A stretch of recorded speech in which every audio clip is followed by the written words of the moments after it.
Good afternoon. Good afternoon. Good afternoon, ma'am. Good afternoon. Good afternoon, ma'am.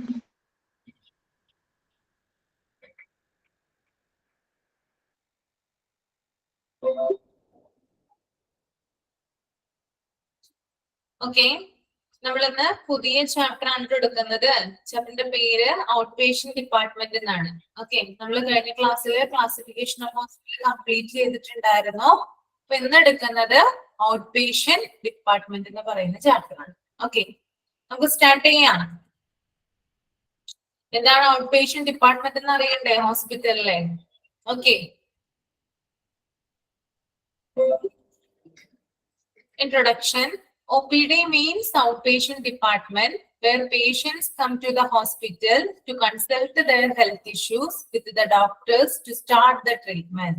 OPD services are medical care provided on an outpatient basis that includes diagnosis, observation, consultation, treatment, intervention, and rehabilitation services. Okay. ഇപ്പൊ O P D എന്ന് പറയുന്നത് out patient ഡിപ്പാർട്ട്മെന്റിന്റെ short form ആണ് കേട്ടോ. Okay, O P D എന്ന് പറയുന്നത് out patient ഡിപ്പാർട്ട്മെന്റിന്റെ short form ആണ്. ഓക്കെ, ഈ ഒരു ഡിപ്പാർട്ട്മെന്റ് എന്ന് പറയുന്നത് പേഷ്യൻസ് ഹോസ്പിറ്റലിൽ വരുമ്പോൾ അവരുടെ രോഗങ്ങള്, ഓക്കെ, അവർക്ക് എന്തെങ്കിലും ആരോഗ്യ പ്രശ്നങ്ങൾ അല്ലെ, ഫിസിക്കൽ കണ്ടീഷനിൽ എന്തെങ്കിലും പ്രോബ്ലം ഉണ്ടെങ്കിലാണല്ലോ രോഗികൾ വരിക. അങ്ങനെ വരുമ്പോൾ ഡോക്ടറുമായിട്ട് എന്ത് ചെയ്യുന്നു? കൺസൾട്ട് ചെയ്യുന്നു. കൺസൾട്ട് ചെയ്തതിന് ശേഷം എന്ത് ചെയ്യുന്നു? ട്രീറ്റ്മെന്റ് എടുക്കും. ഇതിനു വേണ്ടിയിട്ടാണ് രോഗികൾ എവിടേക്ക് വരുന്നത്? ഹോസ്പിറ്റലിലെ ഔട്ട് പേഷ്യന്റ് ഡിപ്പാർട്ട്മെന്റിലേക്ക് വരുന്നത് കേട്ടോ. Patients come to the hospital to consult their health issues with the doctors to start the treatment. Okay, O P ഡിയിലേക്കാണ് പേഷ്യൻസ് എന്ത് ചെയ്യുക? ആദ്യം വരിക. ഓക്കെ, ഇനി ഔട്ട് പേഷ്യന്റ് സർവീസസ് എന്തൊക്കെ കെയറുകളാണ് പ്രൊവൈഡ് ചെയ്യുന്നത്? ഔട്ട് പേഷ്യന്റ് ബേസിസിലാണ് കെയർ പ്രൊവൈഡ് ചെയ്യുക. ഓക്കെ, ഞാൻ കഴിഞ്ഞ ക്ലാസ്സിൽ പറഞ്ഞിട്ടുണ്ടായിരുന്നു ഔട്ട് പേഷ്യന്റ് എന്താണ്, ഇൻപേഷ്യന്റ് എന്താണെന്ന് അല്ലെ. ഔട്ട് പേഷ്യന്റ് എന്ന് പറയുന്നത് പുറത്തുനിന്ന് വരുന്ന രോഗികളെ ഡോക്ടർ എന്ത് ചെയ്യുന്നു? കൺസൾട്ട് ചെയ്യുന്നു. അതിനുശേഷം അവർക്ക് ട്രീറ്റ്മെന്റ് സ്റ്റാർട്ട് ചെയ്യുന്നു. ഇൻപേഷ്യന്റ് എന്ന് പറയുന്നത് അഡ്മിഷൻ എടുത്ത രോഗികളെ ട്രീറ്റ് ചെയ്യുന്ന പ്രോസസ്സാണ്. ഓക്കെ, അപ്പൊ ഇവിടെ ഒ പി ഡിയുടെ സേവനം കിട്ടുന്നത് പുറത്തുനിന്ന് വരുന്ന രോഗികൾക്കാണ് കൂടുതലും കേട്ടോ. ഔട്ട് പേഷ്യന്റ് ബേസിസിലാണ് എന്ത് കൊടുക്കുന്നത്? Medical care O P D provide ചെയ്യുന്നത്. അതിനകത്ത് എന്തൊക്കെ ഘടകങ്ങളാണ് ഇൻക്ലൂഡഡ് ആയിട്ടുള്ളത് നമുക്ക് നോക്കാം. എന്തൊക്കെ ഫാക്ടേഴ്സ് വരുന്നുണ്ട് കേട്ടോ. ഒ പി ഡിയിൽ എന്തൊക്കെയാണ് അവർ കൊടുക്കുന്ന ചില സർവീസുകൾ എന്ന് നമുക്ക് നോക്കാം. ആദ്യത്തേതാണ് ഡയഗ്നോസിസ്. ഡയഗ്നോസിസ് എന്ന് പറയുന്നത് രോഗനിർണയം. ഓക്കെ, രോഗിക്ക് എന്തെങ്കിലും ഒരു ഫിസിക്കൽ കണ്ടീഷനുമായിട്ടാണ് രോഗി വരുന്നതെങ്കിൽ കറക്റ്റ് ആയിട്ട് ആളുടെ രോഗം കണ്ടുപിടിക്കാൻ വേണ്ടിയിട്ട് എന്താണ് ചെയ്യുന്നത്? നമ്മള് ഡയഗ്നോസിസ് ആണല്ലേ ചെയ്യുന്നത്. ഓക്കെ, അപ്പൊ ഡയഗ്നോസിസ് എന്ന് പറയുന്നത് രോഗനിർണയം എന്നാണ് ഉദ്ദേശിക്കുന്നത്. And next one is observation. Observation എന്ന് പറയുന്നത് നിരീക്ഷണമാണ്. എന്ത് ചെയ്യാണ്? രോഗിയെ കുറച്ചു നേരം എന്ത് ചെയ്യാണ്? നിരീക്ഷിച്ച് അവിടെ എന്ത് ചെയ്യും? ആളെ അവിടെ കുറച്ചു നേരം, കുറച്ച് സമയത്തേക്ക് കുറച്ചു നേരം അവിടെ ആളെ കിടത്തുക അല്ലെ, രോഗിയെ കിടത്തിയിട്ട് എന്ത് ചെയ്യാണ്? നിരീക്ഷിക്കുകയാണ്. മൂന്നാമത്തേത് കൺസൾട്ടേഷൻ ആണ്. അതായത് ഡോക്ടറുമായിട്ട് എന്ത് ചെയ്യുന്നു? രോഗി കൺസൾട്ട് ചെയ്യുന്നു. നാലാമത്തേത് ട്രീറ്റ്മെന്റ്, ചികിത്സ. ഓക്കെ, രോഗിക്ക് ആവശ്യമായിട്ടുള്ള ട്രീറ്റ്മെന്റ് പ്രൊവൈഡ് ചെയ്യുന്നു. 5 ഇന്റർവെൻഷൻ. ഇന്റർവെൻഷൻ എന്ന് പറയുന്നത് നടപടി എന്നാണ് കേട്ടോ. നടപടി എന്നാണ് ഇന്റർവെൻഷന്റെ മീനിങ് വരിക. ഡീറ്റെയിൽ ആയിട്ട് ഞാൻ പറയാം. താഴെ ഇതിന്റെ എക്സ്പ്ലനേഷൻ കൊടുത്തിട്ടുണ്ട്, അപ്പൊ പറയാം കേട്ടോ. ഇനി റിഹാബിലിറ്റേഷൻ സർവീസ്. റിഹാബിലിറ്റേഷൻ സർവീസ് എന്ന് പറഞ്ഞാല് പുനരധിവാസം എന്നാണ്. ഓക്കെ, പുനരധിവാസം.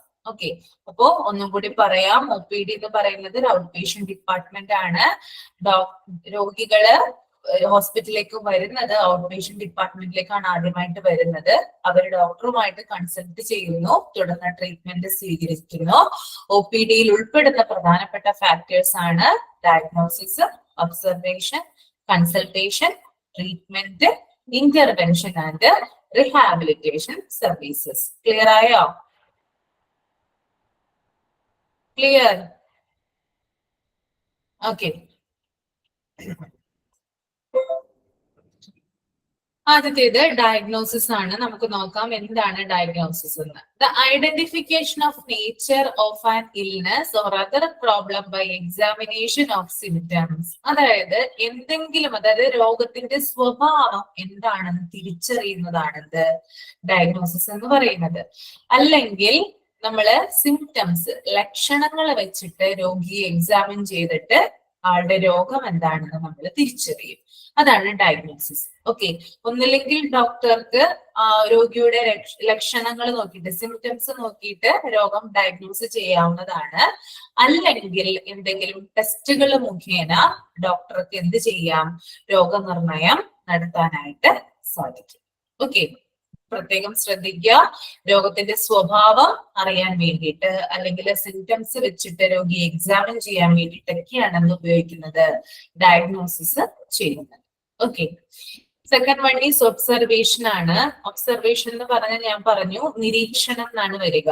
The action of closely monitoring someone. അതായത് ഒരാളെ സൂക്ഷ്മമായിട്ട് നിരീക്ഷിക്കുന്നതാണെന്ത് ഒബ്സർവേഷൻ കൊണ്ട് നമ്മൾ ഉദ്ദേശിക്കുന്നത്, അല്ലെ? ഫോർ എക്സാമ്പിൾ ഇപ്പൊ പറയുകയാണെങ്കിൽ ഒരു രോഗി, ഒരു പേഷ്യന്റ് ഡോക്ടറെ കാണാനായിട്ട് ഹോസ്പിറ്റലിൽ വന്നു, ഡോക്ടറെ കണ്ടു, ആൾക്ക് മരുന്ന് കൊടുത്തു, ആള് എന്താണ് നിർത്താതെ വൊമിറ്റ് ചെയ്യാന്ന് വിചാരിക്കാം. അങ്ങനെ വൊമിറ്റിംഗ് ടെൻഡൻസി ഉള്ള ഒരാളാണെങ്കിൽ പെട്ടെന്ന് തന്നെ എന്ത് ചെയ്യില്ല, ഡോക്ടർ പേഷ്യന്റിനെ വിടില്ല, അല്ലെ? വീട്ടിലേക്ക് തിരിച്ചയക്കില്ല. മറിച്ച് അദ്ദേഹത്തെ എന്ത് ചെയ്യും, പേഷ്യന്റിനെ എന്ത് ചെയ്യും, കുറച്ചു നേരം അവിടെ ഒബ്സർവേഷനിൽ കിടത്തും, അല്ലെ? അപ്പോ സൂക്ഷ്മമായിട്ട് എന്ത് ചെയ്യാണ്, രോഗിയെ നിരീക്ഷിക്കുകയാണ് ചെയ്യുന്നത്. ഇതിനു വേണ്ടിയിട്ടാണ് നമ്മൾ എന്ത് പറയുന്നത്, ഒബ്സർവേഷൻ എന്ന് പറയുന്നത്. Next is consultation, a meeting with an expert medical officer in order to seek advice. നമ്മളൊരു മെഡിക്കൽ എക്സ്പേർട്ടുമായിട്ട് എന്ത് ചെയ്യുന്നു, കൂടിക്കാഴ്ച നടത്തുന്നു. അതിനുശേഷമാണ് അദ്ദേഹത്തിന്റെ അഡ്വൈസ് പ്രകാരമാണ് നമ്മൾ മെഡിസിൻസ് കഴിക്കുന്നത്. ഓക്കെ, ഇപ്പൊ കൺസൾട്ടേഷൻ എന്ന് പറയുന്നത് ഒരു എക്സ്പേർട്ട് ആയിട്ട് നമ്മൾ മീറ്റ് ചെയ്യുന്നു. അതിനുശേഷം എന്താണ് ചെയ്യുന്നത്, നമ്മള് അഡ്വൈസ് സ്വീകരിച്ച് ട്രീറ്റ്മെന്റ് സ്റ്റാർട്ട് ചെയ്യുന്നു. Okay, in a treatment, the medical care given to a patient for an illness or injury. ഏതെങ്കിലും ഒരു പ്രത്യേക രോഗത്തിനോ അല്ലെങ്കിൽ എന്തെങ്കിലും ഒരു പരിക്കിനോ വേണ്ടിയിട്ടാണ് നമ്മൾ എന്ത് ചെയ്യുന്നത്, മെഡിസിൻസ് എടുക്കുന്നത്, അല്ലെ? അല്ലെങ്കിൽ ട്രീറ്റ്മെന്റ് നമ്മൾ സ്റ്റാർട്ട് ചെയ്യുന്നത്. ഓക്കെ, രോഗിക്ക്, പേഷ്യൻസിന് എന്തെങ്കിലും ഒരു രോഗമോ അല്ലെങ്കിൽ ഒരു ഇഞ്ചറിയോ പറ്റിക്കഴിഞ്ഞാലാണ് എന്ത് ചെയ്യുക, നമ്മള് ട്രീറ്റ്മെന്റ് എടുക്കുക.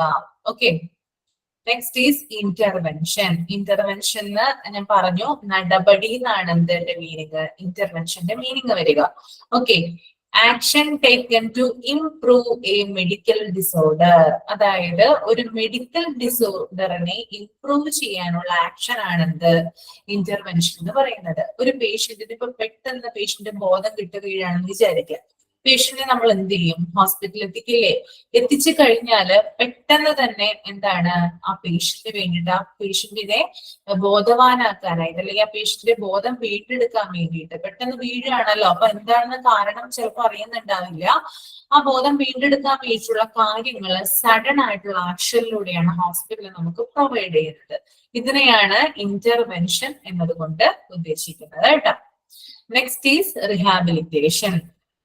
The action of restoring someone to health or normal life through training and therapy after illness. ഒരു പേഷ്യന്റിന് എന്തെങ്കിലും ഒരു രോഗാവസ്ഥ വന്നു കഴിഞ്ഞാല് അയാളുടെ ഹെൽത്ത് കണ്ടീഷൻ മാത്രമല്ല, മീൻസ് അയാളുടെ ഫിസിക്കൽ കണ്ടീഷൻ മാത്രമല്ല വീക്ക് ആയിട്ടുണ്ടാവുക, അയാളുടെ മെന്റൽ കണ്ടീഷനും കൂടി വീക്ക് ആയിട്ടായിരിക്കും വരിക. ഇങ്ങനെ ഒരു സിറ്റുവേഷനില് രോഗിയെ പഴയ അവസ്ഥയിലോട്ട്, അതായത് അയാളുടെ ഹെൽത്ത് കണ്ടീഷനിലോട്ട് വീണ്ടെടുക്കാൻ വേണ്ടിയിട്ട് എന്ത് ചെയ്യുന്നുണ്ട്, തെറാപ്പിയിലൂടെയും അതുപോലെ തന്നെ ട്രെയിനിങ്ങിലൂടെയും എന്ത് ചെയ്യുന്നുണ്ട്, ഈ ഒരു ഹോസ്പിറ്റലുകള് ശ്രമിക്കുന്നുണ്ട്. അതിനെയാണ് റിഹാബിലിറ്റേഷൻ എന്നതുകൊണ്ട് ഉദ്ദേശിക്കുന്നത്. നമ്മൾക്ക് എന്തെങ്കിലും ഒരു ആക്സിഡന്റ് പറ്റിയെന്ന് വിചാരിക്കാൻ, നമ്മുടെ ഏതെങ്കിലും ഒരു അവയവം അല്ലെങ്കിൽ ഓർഗൻ എന്ത് ചെയ്യുക, ഒന്ന് ബ്രേക്ക് ആയി, എന്തെങ്കിലും ഒരു ഡാമേജ് പറ്റിയെന്ന് വിചാരിക്കാം. അങ്ങനെ നമ്മൾക്ക് പറ്റുമ്പോൾ നമ്മൾ മെഡിസിൻസ് മാത്രമല്ല അല്ലെ എടുക്കുന്നത്, അതിന്റെ കൂടെ എന്ത് ചെയ്യും, ഫിസിയോതെറാപ്പി ചെയ്യും, അല്ലെ? ആ ഒരു അവയവത്തിന്റെ മൂവ്മെന്റിന് വേണ്ടിയിട്ട് വേണ്ടിയിട്ട് നമ്മൾ ഫിസിയോതെറാപ്പി റെഗുലർ ആയിട്ട് നമ്മൾ ചെയ്യേണ്ടി വരും. അങ്ങനെയുള്ള തെറാപ്പിയിലൂടെ അല്ലെങ്കിൽ ട്രെയിനിങ്ങിലൂടെയൊക്കെ എന്താണ് രോഗിയെ പഴയ അവസ്ഥയിലേക്ക് കൊണ്ടുവരിക എന്നതാണ് റീഹാബിലിറ്റേഷൻ എന്നതുകൊണ്ട് ഉദ്ദേശിക്കുന്നത് കേട്ടോ. അപ്പൊ ഞാൻ ഡയഗ്നോസിസ് പറഞ്ഞു. ഡയഗ്നോസിസ് എന്ന് പറഞ്ഞാല് രോഗനിർണയമാണ്. അതായത് ഇൽനെസിന്റെ നേച്ചർ ഐഡന്റിഫൈ ചെയ്യുക അല്ലെങ്കിൽ സിംറ്റംസ് വെച്ചിട്ട് എക്സാമിൻ ചെയ്യുക. നെക്സ്റ്റ് ഈസ് ഒബ്സർവേഷൻ ആണ്, നിരീക്ഷണം. ഒരു രോഗിയെ സൂക്ഷ്മമായിട്ട് എന്ത് ചെയ്യുക, നിരീക്ഷിക്കുക. നെക്സ്റ്റ് കൺസൾട്ടേഷൻ, ഒരു മീറ്റിംഗ്, അതായത് ഒരു എക്സ്പേർട്ടുമായിട്ട് മീറ്റിംഗ് അറേഞ്ച് ചെയ്യുക. അതിനുശേഷം അദ്ദേഹത്തിന്റെ അഡ്വൈസ് നമ്മൾ സ്വീകരിക്കുക. ട്രീറ്റ്മെന്റ്, ഏതെങ്കിലും ഒരു രോഗത്തിനോ അല്ലെങ്കിൽ ഇഞ്ചുറിക്കോ എന്ത് ചെയ്യുക, മെഡിക്കൽ കെയർ പ്രൊവൈഡ് ചെയ്യുക. ഇന്റർവെൻഷൻ ഒരു ആക്ഷൻ ആണ്. മെഡിക്കൽ ഡിസോർഡറിനെ എത്രയും പെട്ടെന്ന് ഇംപ്രൂവ് ചെയ്യാനുള്ള action. Okay, next is rehabilitation. രോഗി എന്ത് ചെയ്യാണ്, നമ്മള് പഴയ അവസ്ഥയിലോട്ട് ആക്കാൻ വേണ്ടിയിട്ട് അല്ലെ ഹെൽത്ത് കണ്ടീഷൻ ഇംപ്രൂവ് ചെയ്യാൻ വേണ്ടിയിട്ട് ട്രെയിനിങ്ങിലൂടെയും തെറാപ്പിയിലൂടെയും എന്ത് ചെയ്യാണ്, ഈ ഒരു കൊടുക്കുകയാണ് കേട്ടോ. രോഗിക്ക് ആവശ്യത്തിനുള്ള കാര്യങ്ങൾ പ്രൊവൈഡ് ചെയ്ത് ചെയ്യാണ്. Okay,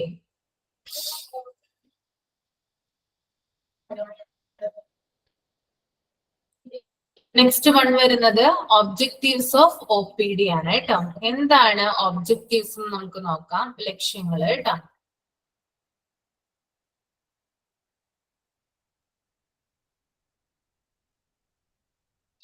okay, objectives of O P D. ആദ്യം വരുന്നത് ആളുകൾക്ക് ഡൗട്ട് വരുന്നുണ്ട്. 5th ചാപ്റ്റർ ഞാനല്ല എടുക്കുന്നത്, വേറൊരു ടീച്ചറാണ് എടുക്കുന്നത്. ആ ചാപ്റ്റർ ടീച്ചറിന്റെ ക്ലാസ്സിൽ ടീച്ചർ എടുക്കോട്ടെ നിങ്ങൾക്ക്. ഓക്കെ, എനിക്ക് 6th ചാപ്റ്റർ ആണ് തന്നിരിക്കുന്നത്. ഓക്കെ, കണ്ടിന്യൂസ് ആയിട്ടായിരിക്കില്ല പോകുന്നത്. ടീച്ചർമാർക്ക് ഓരോ ചാപ്റ്റർ ഉണ്ട്, അതനുസരിച്ചിട്ടായിരിക്കും പോകുന്നത്. Okay okay, objectives of O P D എന്തൊക്കെയാണ് ലക്ഷ്യങ്ങളിൽ വരുന്നതെന്ന് നോക്കാം നമുക്ക്. ഓക്കെ, അതായത് O P D out patient ഡിപ്പാർട്ട്മെന്റിന്റെ പ്രധാനപ്പെട്ട ലക്ഷ്യങ്ങളാണ് കേട്ടോ താഴെ ഞാൻ പറയാൻ പോകുന്നത്. ആദ്യത്തെ ലക്ഷ്യം എന്ന് പറയുന്നത് providing quality of care. Okay, നമുക്കറിയാം, നമുക്ക് എല്ലാവർക്കും ഓരോരോ ലക്ഷ്യങ്ങൾ ഉണ്ടാവും അല്ലെ. അതുപോലെ തന്നെയാണ് എന്ത് ഈ ഒബ്ജക്റ്റീവ്സ്, ഒ പി ഡിയുടെ ലക്ഷ്യങ്ങളും എന്ന് പറയുന്നത് കേട്ടോ. അതിനകത്ത് ആദ്യത്തേതാണ് പ്രൊവൈഡിങ് ക്വാളിറ്റി ഓഫ് കെയർ. ഉയർന്ന നിലവാരത്തിലുള്ള ക്വാളിറ്റി പ്രൊവൈഡ് ചെയ്യുക. ഓക്കെ, പേഷ്യന്റിന് പല ടൈപ്പ് പേഷ്യന്റ് എവിടെ വരുന്നുണ്ടാവും, ഹോസ്പിറ്റലിൽ വരുന്നുണ്ടാകും. അതനുസരിച്ച് അവർക്ക് വേണ്ടിയിട്ട് അവരുടെ ഫിസിക്കൽ കണ്ടീഷൻ എന്താണ്, അവരുടെ മെന്റൽ കണ്ടീഷൻ എന്താണെന്ന് നമ്മൾ തിരിച്ചറിഞ്ഞിട്ട് എന്ത് ചെയ്യണം, അവർക്ക് വേണ്ടിയിട്ട് നമ്മൾ ഹൈ ക്വാളിറ്റി എന്ത് ചെയ്യണം, പ്രൊവൈഡ് ചെയ്യണം. ഓക്കെ, ഒരു ഹോസ്പിറ്റലിനെ സംബന്ധിച്ച് അവർ കൊടുക്കുന്ന കെയർ ആണ് അവരുടെ ഏറ്റവും നല്ല ഇമ്പോർട്ടന്റ് ആയിട്ടുള്ള എന്താ പറയാ ഒരു ഏരിയ എന്ന് പറയുന്നത്. അതായത് കെയർ കൊടുക്കുന്നതിലൂടെയാണ് ആ ഹോസ്പിറ്റൽ എന്ത് ചെയ്യാൻ പറ്റുള്ളൂ, വളരാനായിട്ട് സാധിക്കുകയുള്ളൂ. അപ്പൊ ഏറ്റവും നല്ല ഹൈ ക്വാളിറ്റി കൊടുക്കുന്ന അല്ലെങ്കിൽ ഹൈ ക്വാളിറ്റി കിട്ടുന്ന പേഷ്യൻസ് ഏറ്റവും കൂടുതൽ വരുന്നത് ആ ഒരു പ്രത്യേക ഹോസ്പിറ്റലായിരിക്കും. ഓക്കെ, കെയർ കൊടുക്കുന്നതിനനുസരിച്ചിട്ടാണ് നമ്മൾ ഹോസ്പിറ്റലിനെ നല്ലതെന്നും ചീത്തയെന്നും തരംതിരിക്കുന്നത് അല്ലെ. അപ്പോ ഇവിടെ പറയുന്നത് ഒ പി ഡിയുടെ പ്രധാനപ്പെട്ട ലക്ഷ്യങ്ങളിൽ ആദ്യം വരുന്നത് ഉയർന്ന നിലവാരത്തിലുള്ള ഹൈ ക്വാളിറ്റി ഓഫ് കെയർ കൊടുക്കുക എന്നുള്ളത്. ഓക്കെ, രണ്ടാമത്തേത് modern techniques for investigation and treatment. അതായത് മോഡേൺ ടെക്നിക്സുകള് ഇൻവെസ്റ്റിഗേഷനിലും ട്രീറ്റ്മെന്റിലും കൊണ്ടുവരിക. ഓക്കെ, അതായത് ആധുനിക രീതിയിലുള്ള ആധുനികമായിട്ടുള്ള രീതികൾ. ഇപ്പോ മിഷനറീസ്, പുതിയ മിഷനറീസ് അല്ലെങ്കിൽ എക്യുപ്മെന്റ്സ് ഒക്കെ ഉപയോഗിച്ചിട്ട് എന്ത് ചെയ്യാണ്, ട്രീറ്റ്മെന്റ് കൊടുക്കുകയാണെങ്കിൽ ഒന്നും കൂടി എന്താണ് രോഗിയുടെ രോഗം റിക്കവർ ആവുക അല്ലെ, പെട്ടെന്ന് തന്നെ അയാൾക്ക് പഴയ അവസ്ഥയിലോട്ട് മാറാനായിട്ട് സാധിക്കും. ഓക്കെ, അപ്പോ ചികിത്സാ രീതി എന്ന് പറയുന്നത് മോഡേൺ ടെക്നിക്സുകൾ യൂസ് ചെയ്തിട്ടായിരിക്കണം നമ്മൾ ചെയ്യേണ്ടത്. അതുപോലെ തന്നെ പ്രധാനപ്പെട്ടതാണ് ഇൻവെസ്റ്റിഗേഷനിലും ഇതുപോലെ തന്നെ മോഡേൺ ടെക്നിക്സ് നമ്മൾ യൂസ് ചെയ്യണം. ഇവിടെ ഇൻവെസ്റ്റിഗേഷൻ എന്ന് പറയുന്നത് അന്വേഷണങ്ങളാണ്. ഇത് നമ്മൾ റിസപ്ഷനിൽ ചെന്ന് നടത്തുന്ന എൻക്വയറി അല്ല കേട്ടോ. ഓക്കെ, അത് ആദ്യം അറിഞ്ഞു വെക്കുക. ഇവിടെ ഇൻവെസ്റ്റിഗേഷൻ എന്ന് പറയുന്നത് ഡോക്ടർ നമുക്ക് എന്തെങ്കിലും ബ്ലഡ് ടെസ്റ്റ് ചെയ്യാനായിട്ട് പറയുകയോ അല്ലെങ്കിൽ എക്സ്റേ ചെയ്യാനായിട്ട് പറയുകയോ അല്ലെങ്കിൽ MRI നമ്മൾക്ക് സജസ്റ്റ് ചെയ്യുകയോ ചെയ്താൽ അതിനെ പറയുന്ന പേരാണ് ഇൻവെസ്റ്റിഗേഷൻ എന്ന് പറയുന്നത്. ഓക്കെ, അപ്പം ഇൻവെസ്റ്റിഗേഷനിലും അതുപോലെ തന്നെ ട്രീറ്റ്മെന്റിലും പുതിയ പുതിയ ടെക്നിക്കുകൾ എന്ത് ചെയ്യണം, നമ്മൾ പ്രയോഗിക്കണം. ഓക്കെ, അത് OPDയുടെ പ്രധാനപ്പെട്ട ലക്ഷ്യങ്ങളിൽ ഒന്നാണ്. ക്ലിയർ? ഇനി മൂന്നാമത്തെ പോയിന്റ് ആണ് facilities for total patient satisfaction. Okay, ഇത്രയും കാര്യങ്ങൾ നമ്മൾ ഹൈ ക്വാളിറ്റി ഓഫ് കെയർ കൊടുക്കുന്നുണ്ട്, കൂടാതെ മോഡേൺ ടെക്നിക്സ് നമ്മൾ യൂസ് ചെയ്യുന്നുണ്ട്. പക്ഷെ എന്താണ്, ഹോസ്പിറ്റലിൽ വർക്ക് ചെയ്യുന്ന ആളുകളുടെ ബിഹേവിയർ എന്താണ്, നല്ലതല്ലെങ്കിൽ രോഗികൾ ഹോസ്പിറ്റലിൽ പോകുമോ? ഒരിക്കലുമില്ല. അപ്പൊ എന്ത് ചെയ്യണം, നമ്മള് പേഷ്യന്റ് സാറ്റിസ്ഫാക്ഷന് വേണ്ടിയിട്ടുള്ള ഫെസിലിറ്റീസ് നമ്മൾ ഒരുക്കി കൊടുക്കണം. അതിപ്പോ ആളുകളുടെ പെരുമാറ്റമാകട്ടെ അല്ലെങ്കിൽ ഹോസ്പിറ്റലിൽ പ്രൊവൈഡ് ചെയ്യുന്ന മറ്റു ഫെസിലിറ്റീസ് ആയിക്കോട്ടെ, ഓക്കെ, വാട്ട് എവർ, അങ്ങനെയുള്ള കാര്യങ്ങള് സൗകര്യങ്ങൾക്ക് അനുസരിച്ചിട്ട് മാത്രമാണ് എന്ത് ചെയ്യുക, പേഷ്യന്റ് സാറ്റിസ്ഫാക്ഷൻ ഡെവലപ്പ് ചെയ്യാനായിട്ട് നമുക്ക് സാധിക്കുകയുള്ളൂ. ഓക്കെ, ഇപ്പൊ പേഷ്യന്റ് സാറ്റിസ്ഫാക്ഷൻ അനുസരിച്ചിട്ടുള്ള ഫെസിലിറ്റീസ് നമ്മള് ഹോസ്പിറ്റലിൽ നമ്മള് കൊടുത്തിരിക്കണം. Next is good public relation. ഞാൻ പറഞ്ഞു, നമ്മളൊരു ഹോസ്പിറ്റലിൽ ചെല്ലുമ്പോൾ എൻട്രൻസ് തുടങ്ങി ഹൗസ് കീപ്പിംഗ് വരെയുള്ള വിഭാഗം, അല്ലെ, റിസപ്ഷൻ തുടങ്ങി ഹൗസ് കീപ്പിംഗ് വരെയുള്ള വിഭാഗങ്ങളെ നമുക്ക് കാണാനായിട്ട് സാധിക്കും. അവിടെയുള്ള ആളുകൾ നല്ല രീതിയിൽ പെരുമാറിയാൽ മാത്രമാണ് നമ്മൾക്ക് ഒരു സാറ്റിസ്ഫാക്ഷൻ കിട്ടുക, അല്ലെ, അല്ലെങ്കിൽ നമ്മൾ പിന്നെ ആ ഹോസ്പിറ്റലിലേക്ക് നമ്മൾ തിരിഞ്ഞു നോക്കില്ല. ഓക്കെ, അപ്പോ ആ ഒരു ഹോസ്പിറ്റലിൽ ചെല്ലുമ്പോൾ അവിടുത്തെ സ്റ്റാഫുകളുടെ മാന്യമായിട്ടുള്ള രീതി, നല്ല രീതിയിലുള്ള റിലേഷൻ, കമ്മ്യൂണിക്കേഷൻ, രോഗികളുമായിട്ടുള്ള ഒരു കമ്മ്യൂണിക്കേഷൻ ഒക്കെ നല്ല രീതിയിലാണെങ്കിൽ എന്താണ്, ആ ഹോസ്പിറ്റല് കൂടുതൽ കാലം ഫങ്ഷനിങ് ആയി പോകും, അല്ലെ, അല്ലെങ്കിൽ എന്താണ്, പെട്ടെന്ന് തന്നെ അത് അടച്ചുപൂട്ടേണ്ട ഒരു സ്ഥിതി ഉണ്ടാകും. അപ്പോ എപ്പോഴും എന്ത് ചെയ്യണം, നല്ല ഒരു പബ്ലിക് റിലേഷൻ നമ്മള് മെയിൻറ്റെയിൻ ചെയ്ത് പോകണം. അപ്പൊ ഈ 4 കാര്യങ്ങളാണ് എന്തിൽ വരുന്നത്, ഒബ്ജക്റ്റീവ്സ് ഓഫ് OPD വരുന്നത് കേട്ടോ.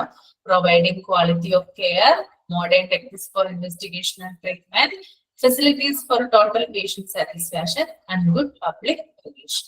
ക്ലിയർ ആണോ? ഓക്കെ,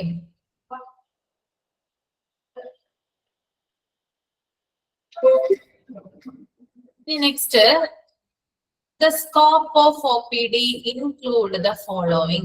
OPDയുടെ പരിധിക്കുള്ളിൽ എന്തൊക്കെ കാര്യങ്ങളാണ് വരുന്നത്? ഓക്കെ, OPDയുടെ ലിമിറ്റേഷൻസിനുള്ളിൽ എന്തൊക്കെ കാര്യങ്ങളാണ് വരുന്നത് നോക്കാം. 4 പോയിന്റ്സ് നമ്മൾ പറഞ്ഞത് ഒബ്ജക്റ്റീവ്സ് ആണ്. ഇനി പറയാൻ പോകുന്നത് പക്ഷേ സ്കോപ്പ് ആണ്, മീൻസ് പരിധിക്കുള്ളിൽ വരുന്ന കാര്യങ്ങൾ. First one is consultation, investigation procedures, speciality services. ആദ്യം വരുന്നത് കൺസൾട്ടേഷൻ ആണ്. ഓക്കെ, OPDയിലാണ് എന്തുള്ളത്, കൺസൾട്ടേഷന്റെ ഫെസിലിറ്റീസ് നമുക്ക് കാണാനായിട്ട് സാധിക്കുന്നത്. ഡോക്ടർമാരൊക്കെ ഇരിക്കുന്നത് ഏത് ഏരിയയിലാണ്, അത് OPDയിലാണ്. ഓക്കെ, രണ്ടാമത്തത് ഇൻവെസ്റ്റിഗേഷൻ. ഇപ്പൊ ലബോറട്ടറി ആയാലും അല്ലെങ്കിൽ റേഡിയോളജി ആയാലും അങ്ങനെയുള്ള സൗകര്യങ്ങളൊക്കെ നമുക്ക് OPDയുടെ ആ ഏരിയയിലാണ് കാണാനായിട്ട് സാധിക്കുക. പ്രൊസീജിയേഴ്സ്, ഇപ്പൊ റിസപ്ഷന്റെ ഏരിയയിലുള്ള കാര്യങ്ങൾ, അതായത് രോഗി വരുന്നു, രജിസ്റ്റർ ചെയ്യുന്നു, ഡോക്ടറെ കാണുന്നു, മരുന്ന് മേടിക്കുന്നു, അങ്ങനെയുള്ള പ്രൊസീജിയേഴ്സ് ഒക്കെ നടക്കുന്നത് എവിടെയാണ്, അതൊക്കെ ഈ ഒരു OPDയിലാണ് നടക്കുന്നത് കേട്ടോ. Next, speciality services. ചില സ്പെഷ്യാലിറ്റി സർവീസസുകള് ഹോസ്പിറ്റലിൽ നമുക്ക് പ്രൊവൈഡ് ചെയ്യുന്നുണ്ട്. ഫോർ എക്സാമ്പിൾ പറയുകയാണെങ്കിൽ ബേബി ക്ലിനിക്കുകള്, അതുപോലെ ഡയബറ്റിക് ക്ലിനിക്കുകള്, അങ്ങനെയുള്ള കാര്യങ്ങളൊക്കെ എവിടെയുണ്ട്, ഹോസ്പിറ്റലുകളിൽ ഉണ്ടാവാറുണ്ട്. എല്ലാ ഹോസ്പിറ്റലിന്റെ കാര്യമല്ല ഞാൻ പറയുന്നത്, ചില ഹോസ്പിറ്റലിൽ ഇങ്ങനെയുള്ള സൗകര്യങ്ങൾ, സ്പെഷ്യാലിറ്റി സർവീസുകൾ എന്ത് ചെയ്യുന്നുണ്ട്, OPD പ്രൊവൈഡ് ചെയ്യുന്നുണ്ട്. Okay, next, preventive and promotive health care clinic which include diabetic, antenatal. Okay, അതായത് നമ്മുടെ ആരോഗ്യത്തിന് വേണ്ടിയിട്ട്, നമ്മുടെ ആരോഗ്യം എങ്ങനെ പരിപാലിക്കണം, അതിന് ഇംപ്രൂവ് ചെയ്യാനുള്ള കാര്യങ്ങള്, രോഗങ്ങൾ വന്നാല് അത് എങ്ങനെ നമ്മൾക്ക് പ്രിവെന്റ് ചെയ്യാം, അങ്ങനെയുള്ള കാര്യങ്ങളൊക്കെ ആരാണ് നമുക്ക് അവയർനെസ് തരിക, അത് OPD ആണ് നമുക്ക് അതിനെക്കുറിച്ച് നമ്മളെ കൂടുതൽ ബോധവാന്മാരാക്കുന്നത്. ഓക്കെ, അതിനകത്ത് ഇൻക്ലൂഡഡ് ആയിട്ടുള്ളത് ഡയബറ്റിക് ക്ലിനിക്ക് വരുന്നുണ്ട്. ഓക്കെ, ഡയബറ്റിക് ക്ലിനിക്ക്, അതായത് പ്രമേഹ രോഗത്തിന് എന്താണ് ആ ഒരു എന്താണ് പ്രമേഹ രോഗകാരികൾ അവരൊക്കെ അവരുടെയൊക്കെ ആ ഒരു ഇൻസുലിന്റെ ഇതൊക്കെ നോക്കുക, അതായത് അവരുടെ ഡയബറ്റിസ് എത്രയാണ്, അവരുടെ ഷുഗറും കാര്യങ്ങളൊക്കെ ഒന്ന് ചെക്ക് ചെയ്യുക, അല്ലെങ്കിൽ അവരുടെ ഇൻസുലിന്റെ കാര്യങ്ങളൊക്കെ അതിനെ കുറിച്ചിട്ടൊക്കെ കൂടുതൽ അവയർനെസ് കൊടുക്കാൻ വേണ്ടിയിട്ടാണ് ഡയബറ്റിക് ക്ലിനിക്കുകൾ എന്ത് ചെയ്യുന്നത്, പ്രവർത്തിക്കുന്നത് കേട്ടോ. അതുപോലെ തന്നെ ആന്റിനേറ്റൽ എന്ന് പറഞ്ഞാൽ പ്രസവാനന്തര അതായത് പ്രസവാനന്തരമായിട്ടുള്ള അങ്ങനെയുള്ള ക്ലിനിക്കുകളെയാണ് എന്ത് പറയുന്നത്, ആന്റിനേറ്റൽ എന്ന് പറയുന്നത്. ഫോർ എക്സാമ്പിൾ പറയുകയാണെങ്കിൽ ഇപ്പൊ അമ്മയുടെയും കുഞ്ഞിന്റെയും ആരോഗ്യത്തിന് വേണ്ടിയിട്ട് എന്തൊക്കെ കാര്യങ്ങളാണ് ശ്രദ്ധിക്കേണ്ടത് എന്താണ് നമ്മൾ അവയർനെസ് കൊടുക്കുകയാണ് അമ്മയ്ക്ക്. അതിനു വേണ്ടിയിട്ട് മാത്രം എന്താണ് ക്ലിനിക്ക് പ്രവർത്തിക്കുന്നുണ്ട്. അതാണ് ആന്റിനേറ്റൽ ക്ലിനിക്ക് എന്നതുകൊണ്ട് ഉദ്ദേശിക്കുന്നത്. Okay. Third one is rehabilitation services. Rehabilitation സർവീസസിൽ വരുന്നത് ഞാൻ പറഞ്ഞു നേരത്തെ പുനരധിവാസ സേവനങ്ങളാണ് വരുന്നത്. അത് ഫിസിയോതെറാപ്പി വരുന്നുണ്ട്, ഒക്യുപേഷണൽ തെറാപ്പിയും വരുന്നുണ്ട് അതിനകത്ത്. അപ്പോ ഫിസിയോതെറാപ്പി എന്ന് പറഞ്ഞാൽ നമുക്കറിയാം, നമ്മുടെ ഏതെങ്കിലും ഒരു ബോഡി പാർട്ടിന്റെ മൂവ്മെന്റ് ഇല്ലാതിരിക്കുകയോ അല്ലെങ്കിൽ ആ ഒരു ഭാഗം ഡാമേജ് ആവുകയോ എന്തെങ്കിലും ഒരു പ്രോബ്ലം അതിനകത്ത് വരുവാണെങ്കിൽ അതിനെ പഴയ അവസ്ഥയിലോട്ട്, നമ്മുടെ ആ ഒരു ഹെൽത്ത് കണ്ടീഷനിൽ നിന്ന് പഴയ അവസ്ഥയിലേക്ക് മാറ്റാൻ വേണ്ടിയിട്ടാണ് ഫിസിയോതെറാപ്പി ചെയ്യുന്നത് അല്ലെ. നമ്മൾക്ക് ഫോർ എക്സാമ്പിൾ പറയുകയാണെങ്കിൽ എനിക്കൊരു കഴുത്തിനൊരു വേദന, നെക്ക് പെയിൻ വന്നെന്ന് വിചാരിക്കുക, ഞാൻ എന്ത് ചെയ്യും, നേരെ ഡോക്ടറെ അടുത്ത് പോകും അല്ലെ. അവിടെ ചെന്ന് ഡോക്ടറെ കൺസൾട്ട് ചെയ്യും. ഡോക്ടർ എന്ത് ചെയ്യും, എനിക്ക് മരുന്ന് തരും. ഓക്കെ, മരുന്ന് തന്നു, ഞാൻ വീട്ടിലേക്ക് പോയി, ഞാൻ മരുന്ന് കഴിച്ചു. പക്ഷെ എന്താണ്, എനിക്ക് അധികം കുറവ് വന്നിട്ടില്ല. ഓക്കെ, പൂർണ്ണമായും രോഗം എന്റെ ഭേദമായിട്ടില്ല. അങ്ങനെയുള്ള ഒരവസ്ഥയിൽ ഞാൻ വീണ്ടും ആ ഡോക്ടറെ തന്നെ കാണാൻ പോകുന്നു.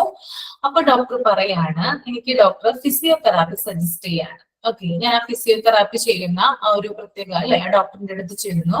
ഡോക്ടർ എനിക്ക് ചെറിയ ചെറിയ എക്സസൈസുകളും കാര്യങ്ങളും ഒക്കെ കാണിച്ചു തന്നു. ഞാൻ അതൊരു കുറച്ച് നാളൊന്ന് ഫോളോ ചെയ്ത് കഴിഞ്ഞപ്പോ തന്നെ എന്താണ്, എനിക്ക് മാറ്റമുണ്ടായി. നെക്ക് പെയിൻ എന്ത് വന്നു, ചേഞ്ച് വന്നു. കാരണം വേദന കുറഞ്ഞു, പഴയ അവസ്ഥയിലോട്ട് ഞാനായി.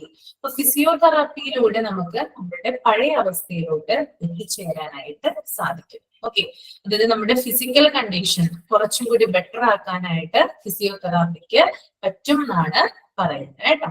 ഓക്കെ, റിഹാബിലിറ്റേഷൻ സർവീസിൽ ആദ്യത്തേതാണ് physiotherapy. Next one is occupational therapy. Occupational therapy എന്ന് പറഞ്ഞാൽ ഫിസിയോതെറാപ്പിയിൽ നിന്ന് കുറച്ച് വ്യത്യാസമുണ്ട്.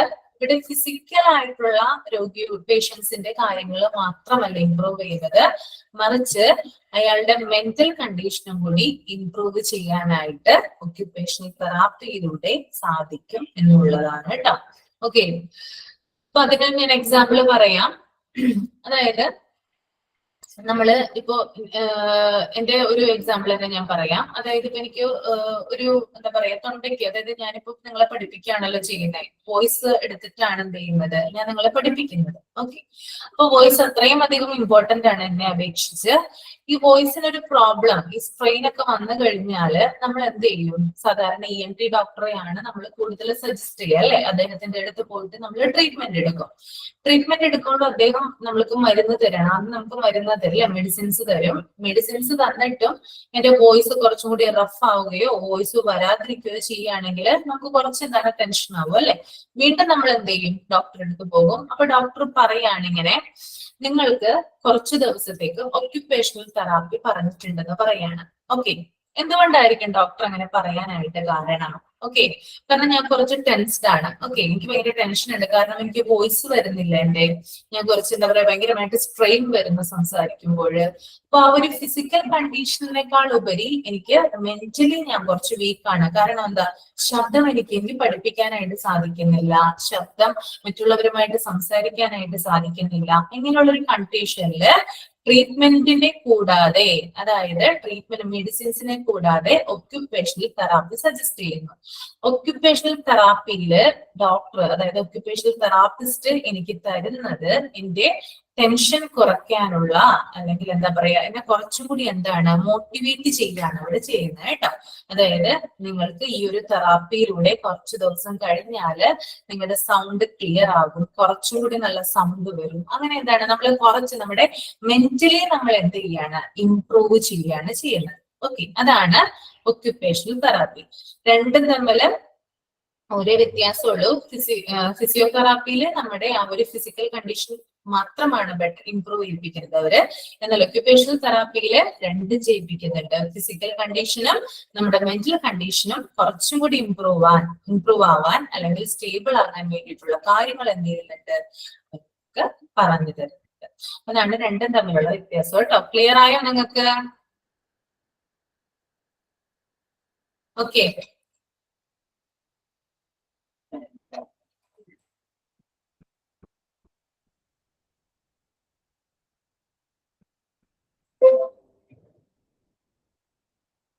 Okay, next health education. Health education എന്ന് പറഞ്ഞാൽ അറിയാം, ആരോഗ്യ വിദ്യാഭ്യാസം എന്നാണ് ഇവിടെ ഉദ്ദേശിക്കുന്നത് കേട്ടോ. ഹെൽത്ത് എഡ്യൂക്കേഷൻ അതായത് നമുക്കറിയാം, ഹോസ്പിറ്റലിൽ ചെന്ന് കഴിഞ്ഞാൽ ധാരാളം പോസ്റ്ററുകൾ, ഫ്ലെക്സുകളൊക്കെ നമുക്ക് കാണാനായിട്ട് സാധിക്കും.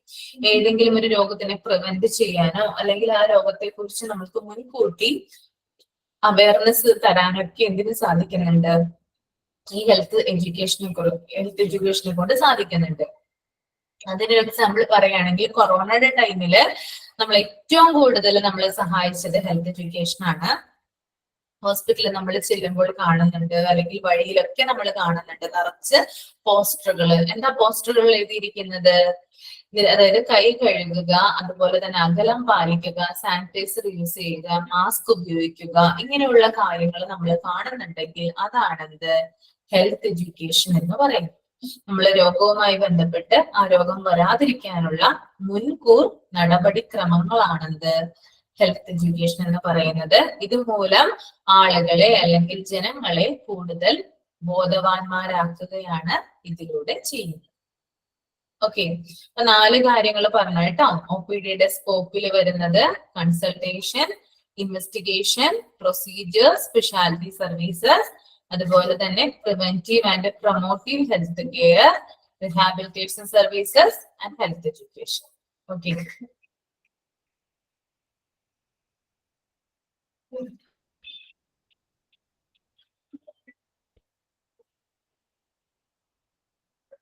Next is location of OPD. എവിടെയാണ് OPDയുടെ ലൊക്കേഷൻ? സ്ഥാനം എവിടെയാണ്? എവിടെയാണ് OPD ഇരിക്കുന്നത് ഒരു ഹോസ്പിറ്റലിൽ കേട്ടോ? അതാണ് അടുത്തത് പറയാനായിട്ട് പോകുന്നത്. ആദ്യം തന്നെ ഗ്രൗണ്ട് ഫ്ലോർ. ഇവിടെ പറയുന്നുണ്ട് ഓൺ ഗ്രൗണ്ട് ഫ്ലോർ. ഗ്രൗണ്ട് ഫ്ലോറിലാണ് എന്തിരിക്കുന്നത്? OPDയുടെ ലൊക്കേഷൻ വരുന്നത്. ഓക്കെ, നമ്മൾ ഒരിക്കലും ഒരു ഹോസ്പിറ്റലിൽ മുകളിലത്തെ നിലയിൽ കൊണ്ട് എന്ത് വെക്കില്ല? OPD വെക്കില്ല. എപ്പോഴും എന്താണ് ആളുകൾക്ക്, അതായത് ഈസിലി ആക്സസ് ചെയ്യാൻ പറ്റുന്ന തരത്തിലാണ് എന്തിരിക്കുന്നത്? OPD ഇരിക്കുന്നത്. പേഷ്യൻസിന് പെട്ടെന്ന് എളുപ്പം ഈസി ആയിട്ട് വരാൻ തക്ക രീതിയിലാണ് ഔട്ട് പേഷ്യന്റ് ഡിപ്പാർട്ട്മെന്റ് സെറ്റ് ചെയ്തിരിക്കുന്നത്. അതുകൊണ്ട് തന്നെ അത് ഗ്രൗണ്ട് ഫ്ലോറിലാണ് ഉണ്ടാവുക. രണ്ടാമത്തെ point, should share with IPD diagnostic and therapeutic facilities. IPD ആയിട്ട് ഷെയർ ചെയ്യണം. അതായത് ഇൻപേഷ്യന്റ് ഡിപ്പാർട്ട്മെന്റുമായിട്ട് ഷെയർ തക്ക രീതിയിലായിരിക്കണം OPDയുടെ ലൊക്കേഷൻ. ഓക്കെ, ഔട്ട് പേഷ്യന്റ് ഡിപ്പാർട്ട്മെന്റ് എന്ന് പറഞ്ഞാൽ നമുക്കറിയാലോ, ഇപ്പൊ പറഞ്ഞു വരുന്നത് ആളുകള് പുറത്തുനിന്ന് വരുന്നു, ഡോക്ടറെ കാണുന്നു, മരുന്ന് മേടിക്കുന്നു, തിരിച്ചു പോകും. ഇൻപേഷ്യന്റ് ഡിപ്പാർട്ട്മെന്റ് എന്ന് പറഞ്ഞാൽ ആളുകൾ വന്നിട്ട് എന്ത് ചെയ്യാണ്? കുറച്ച് നാളത്തെ ഹോസ്പിറ്റലിൽ സ്റ്റേ ചെയ്യാണ്. അപ്പൊ ഇൻപേഷ്യന്റ് ഡിപ്പാർട്ട്മെന്റും ഔട്ട് പേഷ്യന്റ് ഡിപ്പാർട്ട്മെന്റും കണക്ഷൻ രീതിയിലായിരിക്കണം എവിടെ ഉണ്ടായിരിക്കേണ്ടത്? അതിന്റെ ലൊക്കേഷൻ ഉണ്ടായിരിക്കേണ്ടത്. അതുപോലെ തന്നെ ഡയഗ്നോസ്റ്റിക് ആൻഡ് തെറാപ്യൂട്ടിക് ഫെസിലിറ്റീസ്, ഇപ്പോ ലബോറട്ടറി, അതുപോലെ തന്നെ റേഡിയോളജി, അങ്ങനെയുള്ള സർവീസുകള് OPDയുടെ അടുത്തായിരിക്കണം ഉണ്ടായിരിക്കേണ്ടത്. അതുപോലെ തന്നെ ഇഞ്ചക്ഷൻ എടുക്കാനുള്ള റൂമുകള്, ഡോക്ടറിന്റെ കൺസൾട്ടേഷൻ റൂമുകൾ ഒക്കെ അവിടെ ഉണ്ടായിരിക്കണം. രോഗിക്ക് ചികിത്സയ്ക്ക് വേണ്ടിയിട്ടുള്ള എല്ലാ കാര്യങ്ങളും OPDയുടെ അടുത്തായിട്ടായിരിക്കണം ലൊക്കേഷൻ ഉണ്ടായിരിക്കേണ്ടത്. ഓക്കെ, അടുത്തത് യൂണി ഡയറക്ഷണൽ ഫ്ലോ ആണ് കേട്ടോ. യൂണി ഡയറക്ഷണൽ ഫ്ലോ എന്ന് പറഞ്ഞാൽ ഞാനൊരു എക്സാമ്പിൾ ഇവിടെ നിങ്ങൾക്ക് പറഞ്ഞു തരാം. നമുക്ക് താഴെ ഗ്രാഫിൽ അത് കാണിക്കുന്നുണ്ട്, എന്നാലും എന്താണെന്ന് പറഞ്ഞു വരാം എന്താണെന്ന്. അതായത് നമ്മള് നോർമലി ഹോസ്പിറ്റലിൽ പോകുമ്പോൾ ആദ്യം ചെല്ലുന്നത് എവിടേക്കാ? എൻട്രൻസിൽ അല്ലെ? എൻട്രൻസിൽ ചെല്ലും. അത് കഴിഞ്ഞ് റിസപ്ഷനിലോട്ട് നമ്മൾ ചെല്ലും. അതിനുശേഷം നമ്മൾ രജിസ്ട്രേഷൻ ചെയ്യും. അതിനുശേഷം ഡോക്ടറെ കാണും, മരുന്ന് മേടിക്കും, തിരിച്ചു പോരും. ഓക്കെ, ഒരിക്കലും നമ്മൾ എന്ത് ചെയ്യില്ല? ആദ്യം റിസപ്ഷനിൽ ചെന്നിട്ട് എന്ത് ചെയ്യില്ല, ഫാർമസിയിലേക്ക് നേരെ പോകില്ല. ഓക്കെ, അപ്പൊ ഹോസ്പിറ്റലിൽ നമ്മൾ പോകുന്നതിന് ഒരു ക്രമമുണ്ട്, ഒരു അറേഞ്ച്മെന്റ് ഉണ്ട്.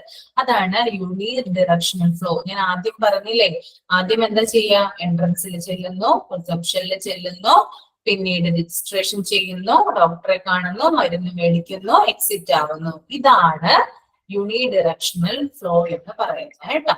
ഓക്കെ, ഒരു ക്രമമുണ്ട്, ഹോസ്പിറ്റലുകൾ പിന്തുടരുന്ന, ഫോളോ ചെയ്യുന്ന ഒരു പ്രൊസീജിയർ ആണിത്. അതിന് മാറ്റം ഉണ്ടാവുകയില്ല, അത് അങ്ങനെ തന്നെയാണ് പോവുക. ഓക്കെ, ക്ലിയർ ആയോ നിങ്ങൾക്ക് unidirectional flow? Okay, next scope of expansion. അതായത് OPD എന്ന് പറയുന്നത് വളരെ നല്ല എന്താ പറയാ, വിശാലമായിട്ടുള്ള ഒരു ഏരിയ ആയിരിക്കണം. ഓക്കെ, വിശാലമായിട്ടുള്ള ഒരു ഏരിയയിലായിരിക്കണം OPD ഉണ്ടായിരിക്കേണ്ടത്. അല്ലാണ്ട് എന്താ പറയാ, എന്താ പറയാ, ഭയങ്കരമായിട്ട് ഇടുങ്ങിയ റൂമിൽ അല്ലെങ്കിൽ ഇടുങ്ങിയ ഒരു ഏരിയ ആയിരിക്കരുത്. വളരെ ഷോർട്ട് ആയിട്ടുള്ള ഒരു ഏരിയ ആയിരിക്കരുത് ഈ ഒരു OPD എന്ന് പറയുന്നത് കേട്ടോ. വളരെ വിശാലമായിട്ടുള്ള ഒരു ഏരിയ ആയിരിക്കണം എന്ത്, OPD എന്ന് പറയുന്നത്. അതാണ് സ്കോപ്പ് ഓഫ് എക്സ്പാൻഷൻ. ഓക്കെ, ഇത്രയും കാര്യങ്ങൾ ക്ലിയർ ആയെന്ന് കരുതുന്നു. യൂണി ഡയറക്ഷണൽ ഫ്ലോ ഒരു പാറ്റേൺ താഴെ വരുന്നുണ്ട്, അത് കണ്ടു കഴിഞ്ഞാൽ നിങ്ങൾക്ക് കൂടുതൽ ക്ലിയർ ആകും കേട്ടോ.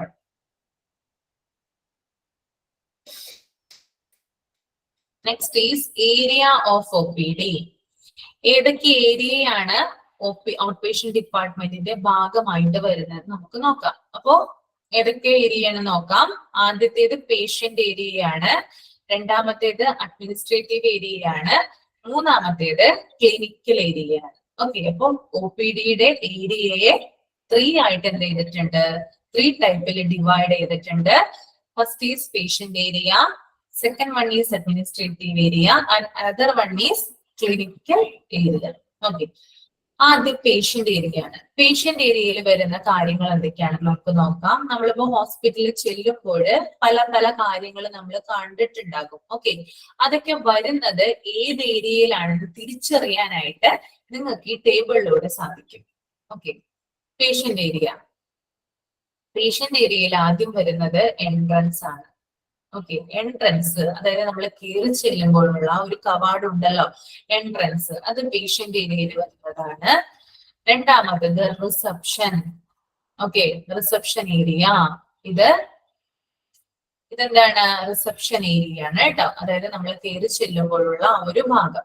അതുപോലെ തന്നെ രജിസ്ട്രേഷൻ, നമ്മുടെ ഫയലുകളും കാര്യങ്ങളും ഒക്കെ അല്ലെ, നമ്മൾ ചെല്ലുമ്പോൾ തന്നെ റിസപ്ഷനിസ്റ്റ് എന്ത് ചെയ്യുന്നുണ്ട്, നമ്മളുടെ പേരും അതുപോലെ തന്നെ മറ്റു ഡീറ്റെയിൽസും ഒക്കെ ചോദിച്ചിട്ട് അതെന്ത് ചെയ്യും, നമ്മള് സാധാരണ നമ്മളതൊരു ഫോമിലാക്കി എന്ത് ചെയ്യും, കൊടുക്കും അല്ലെ. നമ്മുടെ പേര്, address, age, male or female, അതുപോലെ തന്നെ നമ്മുടെ ഫോൺ നമ്പർ, ഇങ്ങനെയുള്ള കാര്യങ്ങൾ നമ്മൾ ഒരു ഫോമിലാക്കി കൊടുക്കുമ്പോൾ അതവര് കമ്പ്യൂട്ടറിലേക്ക് ടൈപ്പ് ചെയ്യും.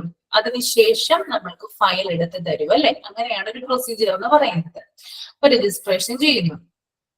രജിസ്ട്രേഷൻ ചെയ്തിട്ടാണ് പിന്നീട് റെക്കോർഡ് റൂം കേട്ടോ. ഓക്കെ, രജിസ്ട്രേഷന് വേണ്ടിയിട്ടാണ്, അത് പേഷ്യന്റ് ഏരിയയിൽ വരുന്നതാണ്.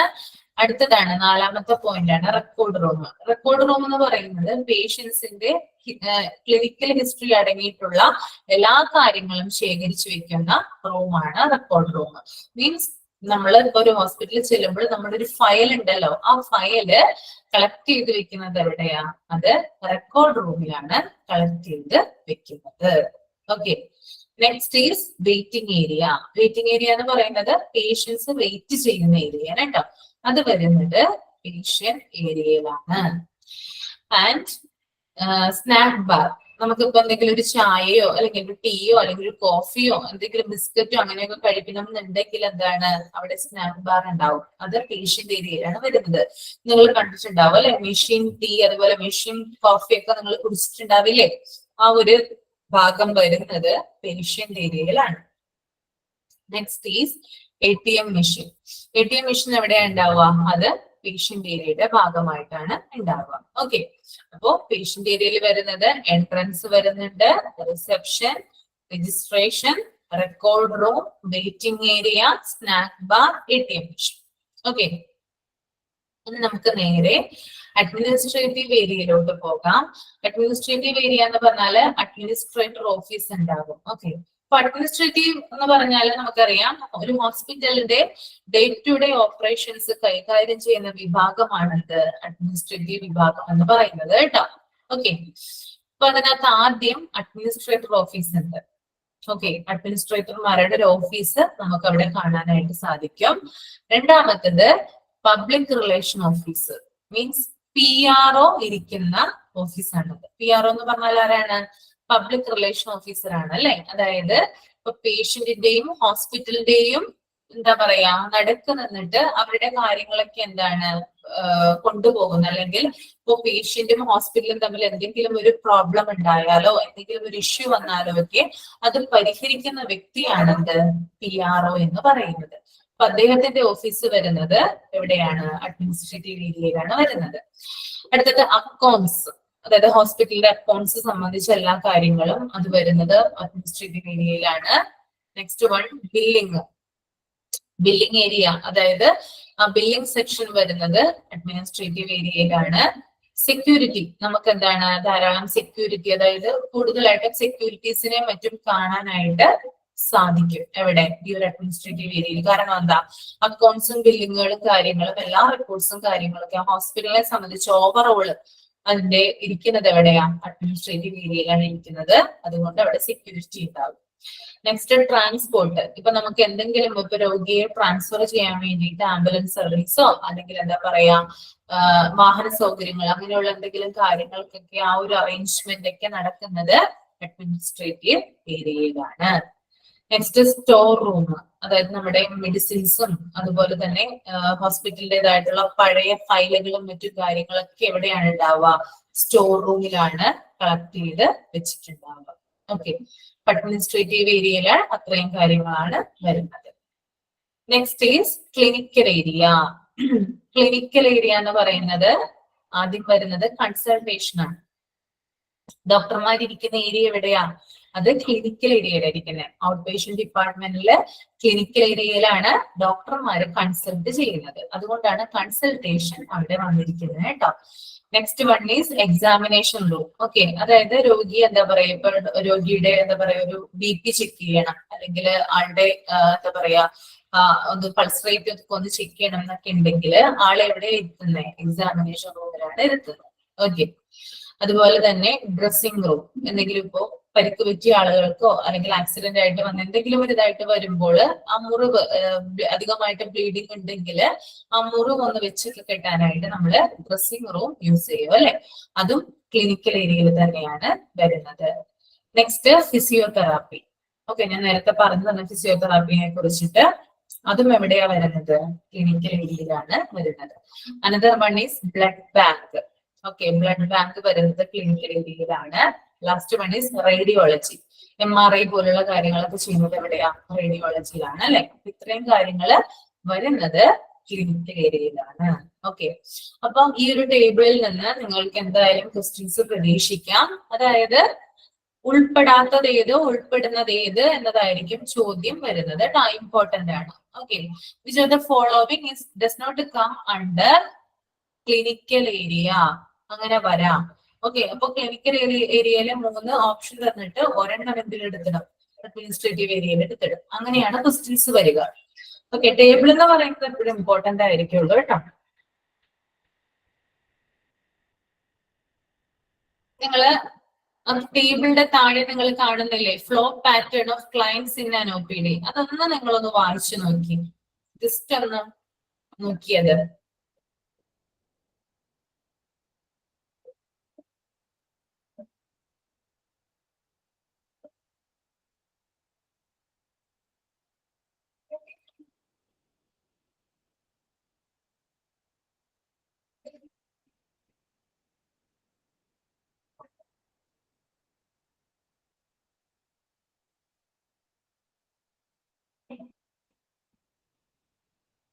എന്തെങ്കിലും മനസ്സിലായോ? വായിച്ചോ?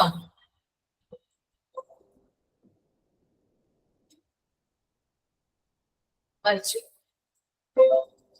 This is unidirectional flow. Okay, അതായത് പേഷ്യന്റ് ആദ്യം ഹോസ്പിറ്റലിലേക്ക് വരുന്നു. പേഷ്യന്റ് ആദ്യം എൻക്വയറി ആണ് നടത്തുന്നത്. എൻക്വയറി എന്ന് പറഞ്ഞാല് പേഷ്യന്റിന് ആവശ്യമായ ഡോക്ടർ അവിടെ അവൈലബിൾ ആണോ എന്ന് ആദ്യം അന്വേഷിക്കും. ഓക്കെ, അതിനുശേഷം ആ ഡോക്ടർ എത്ര മണി മുതൽ എത്ര മണി വരെയാണ് ആ ഹോസ്പിറ്റലിൽ ഇരിക്കുക എന്നുകൂടി എന്ത് ചെയ്യും, പേഷ്യന്റ് അന്വേഷിക്കുക അല്ലെ. അപ്പൊ ആദ്യം നടത്തുന്നത് എന്താ, അന്വേഷണമാണ്, എൻക്വയറി ആണ് ആദ്യം നടത്തുക. അതിനുശേഷമാണ് എന്ത് ചെയ്യുന്നത്, രജിസ്ട്രേഷൻ ചെയ്യുന്നത്. രജിസ്ട്രേഷൻ എന്ന് പറയുന്നത് അവിടെ പറയണം, ഹോസ്പിറ്റലിലെ റിസപ്ഷനിസ്റ്റ് പറയാണ് പേഷ്യന്റ് അവൈലബിൾ ആണ്. അവിടെ ഈ പേഷ്യന്റ് എന്ത് ചെയ്യും, എന്നാൽ രജിസ്റ്റർ ചെയ്യാം, എന്നാൽ എനിക്ക് ഡോക്ടറെ കാണണം എന്ന് പറയുമ്പോൾ വേഗം തന്നെ എന്താണ് രജിസ്റ്റർ ചെയ്യണം. അയാളുടെ ഡീറ്റെയിൽസ് ഒക്കെ വെച്ചിട്ട് പുതിയൊരു ഫയൽ എടുക്കുകയോ അല്ലെങ്കിൽ അയാളെ മുമ്പ് അവിടെ ചികിത്സിച്ചിട്ടുണ്ടെങ്കിൽ പഴയ ഫയൽ വീണ്ടെടുക്കുകയോ ചെയ്യുകയാണ് ചെയ്യുന്നത്. ഓക്കെ, അപ്പൊ രജിസ്ട്രേഷൻ ചെയ്യുന്നു. അതിനുശേഷം നേരെ പോകുന്നത് വെയിറ്റിംഗ് ഹാളിലേക്കാണ്. ഓക്കെ, ഡോക്ടറെ കാണാനായിട്ട് എന്ത് ചെയ്യുന്നു, വെയിറ്റ് ചെയ്യുന്നു. ഓക്കെ, കുറച്ചു നേരം അയാൾ അവിടെ വെയിറ്റ് ചെയ്തതിനു ശേഷം നേരെ എങ്ങോട്ട് പോകുന്നു, കൺസൾട്ടേഷൻ റൂമിലോട്ട് പോകുന്നു. കൺസൾട്ടേഷൻ റൂമിൽ ഒന്നില്ലെങ്കിൽ ഡോക്ടറുടെ ഹെൽപ്പ്, അതായത് ഡോക്ടറെ അസിസ്റ്റ് ചെയ്യുന്ന ആരെങ്കിലും ഇയാളെ വിളിച്ച് ചിലപ്പോ എന്താണ് ഡോക്ടറെ അടുത്ത് ആക്കിയിട്ടുണ്ടാകാം. അല്ലെങ്കിൽ പുറത്ത് ടോക്കൺ ഡിസ്പ്ലേ സിസ്റ്റം ഉണ്ടാകും. അതനുസരിച്ചിട്ടാണ് എന്ത് ചെയ്യുന്നത്, പേഷ്യന്റ് ഡോക്ടറെ കാണാനായിട്ട് അകത്തോട്ട് ചെല്ലുന്നത്. ഓക്കെ, അതിനുശേഷം ഇൻവെസ്റ്റിഗേഷൻ ഫെസിലിറ്റീസ് ആണ് ഇവിടെ പറയുന്നത് കേട്ടോ. കൺസൾട്ടേഷൻ റൂമില് രോഗി ഡോക്ടറെ കണ്ടു, അദ്ദേഹത്തിന്റെ ഹെൽത്ത് ഇഷ്യൂസ് പറഞ്ഞു. ഡോക്ടർ പിന്നെ എന്താ ചെയ്യുന്നത്, ഇൻവെസ്റ്റിഗേഷൻ ഫെസിലിറ്റീസ് ആണ് ചെയ്യുന്നത്. ഇവിടെ ഇൻവെസ്റ്റിഗേഷൻ എന്നതുകൊണ്ട് ഉദ്ദേശിക്കുന്നത് അന്വേഷണം എന്നാണ് ഇൻവെസ്റ്റിഗേഷന് വരിക. അന്വേഷണങ്ങൾ എന്ന് പറയുന്നത് നമ്മൾ നോർമലി എന്ത് ചെയ്യല്ല, അതായത് എന്തെങ്കിലും അറിയാൻ വേണ്ടിയിട്ടല്ല ഇത് ചോദിക്കുന്നത്. ഇവിടെ ഇൻവെസ്റ്റിഗേഷൻ എന്നതുകൊണ്ട് ഉദ്ദേശിക്കുന്നത് ഡോക്ടർ എന്തെങ്കിലും ബ്ലഡ് ടെസ്റ്റ് എഴുതുകയോ അല്ലെങ്കിൽ ഡോക്ടർ എന്തെങ്കിലും MRI സജസ്റ്റ് ചെയ്യുകയോ അല്ലെങ്കിൽ എക്സ്റേ എടുക്കാനായിട്ട് ഡോക്ടർ പറയുകയോ ചെയ്താലാണ് അവിടെ എന്ത് വരിക, അതാണ് ഇൻവെസ്റ്റിഗേഷൻ കേട്ടോ. ഫർദർ, അതായത് രോഗിയുടെ രോഗം കണ്ടുപിടിക്കാൻ വേണ്ടിയിട്ട് ഡോക്ടർ ഫർദർ ടെസ്റ്റിങ്ങിന് പറയുന്നതാണ് എന്ത്, ഇവിടെ ഇൻവെസ്റ്റിഗേഷൻ എന്നതുകൊണ്ട് ഉദ്ദേശിക്കുന്നത്. ക്ലിയർ ആയെന്ന് കരുതുന്ന കേട്ടോ. ഓക്കെ, അപ്പൊ നമ്മളിപ്പോ സാധാരണ ഒരു ചുമ ജലദോഷം അങ്ങനെയായിട്ട് ചെല്ലുമ്പോ കുറെ ദിവസമായി ഈ ഒരു ഇത് തുടങ്ങിയിട്ട്. ഇപ്പൊ ഡോക്ടർ പറയാണ് സാധാരണ ഒരു ഫീവർ ആണെങ്കിൽ ഇങ്ങനെ ഉണ്ടാവില്ല, കുറെ ദിവസം ഇങ്ങനെ നീണ്ടു നിൽക്കില്ല, നമുക്കൊന്ന് ടെസ്റ്റ് ചെയ്യാമെന്ന് പറയാം. ഓക്കെ, ടെസ്റ്റ് ചെയ്യാനായിട്ട് ഡോക്ടർ ബ്ലഡ് ടെസ്റ്റ് എഴുതും, അതുപോലെ തന്നെ എക്സ്റേ അങ്ങനെയുള്ള കാര്യങ്ങളൊക്കെ എഴുതിയിട്ടുണ്ടാകും. ഇതുമായിട്ട് നമ്മൾ നേരെ ലബോറട്ടറിയിലേക്ക് ചെല്ലുന്നു, നമ്മൾ ബ്ലഡ് ടെസ്റ്റ് ചെയ്യുന്നു, അതിന് ശേഷം എക്സ്റേ എടുക്കുന്നു. അതിന്റെ റിസൾട്ട് കിട്ടിയ ശേഷമാണ് വീണ്ടും നമ്മൾ എന്ത് ചെയ്യുന്നു, ഡോക്ടറെ കാണുന്നു. ആ റിസൾട്ടിന്റെ ഇതിലാണ് എന്ത് ചെയ്യുന്നത്, ഡോക്ടർ നമ്മൾക്ക് മെഡിസിൻസ് പ്രിസ്ക്രൈബ് ചെയ്യുന്നത്. ഓക്കെ, ചില കേസിൽ ഇങ്ങനെ വേണ്ടി വരില്ല, ചില കേസിൽ ഒരു ടെസ്റ്റിന്റെ ഒന്നും ആവശ്യം ഉണ്ടാവില്ല. ചില രോഗികൾക്ക് അവർക്ക് നേരെ എന്ത് ചെയ്യാം, ഡോക്ടറെ കണ്ടതിന് ശേഷം കൺസൾട്ടേഷൻ റൂമിന് നേരെ എന്ത് ചെയ്യാം, ഫാർമസിയിലോട്ട് പോകാം. പക്ഷെ ചില പേഷ്യൻസിന് ഇൻവെസ്റ്റിഗേഷന്റെ ആവശ്യം വന്നേക്കാം. ഓക്കെ, അങ്ങനെ ഇൻവെസ്റ്റിഗേഷൻ അതിന്റെ ആവശ്യം വരുന്ന രോഗികളാണെങ്കിൽ ഇതെന്ത് ചെയ്യും, ഇത് റിസൾട്ട് എടുത്തിട്ട് കാണിച്ചിട്ട് എന്ത് ചെയ്യും, അതിനുശേഷമാണ് ഡോക്ടർ നമുക്ക് മരുന്ന് തരുന്നത്, അതായത് പ്രിസ്ക്രൈബ് ചെയ്യുന്നത്. അതുമായിട്ട്, അതായത് പ്രിസ്ക്രിപ്ഷനുമായിട്ട് നമ്മൾ നേരെ എന്ത് ചെയ്യും, ഫാർമസിയിലേക്ക് പോകും. അവിടെ നിന്ന് നമ്മൾ മരുന്ന് മേടിക്കുന്നു, നമ്മൾ എക്സിറ്റ് ആകും, വീട്ടിലേക്ക് പോകും. ഇതിനെയാണ് യൂണി ഡയറക്ഷണൽ ഫ്ലോ എന്നതുകൊണ്ട് ഉദ്ദേശിക്കുന്നത്. നിങ്ങൾക്ക് ക്ലിയർ ആയോ എന്താണെന്ന്?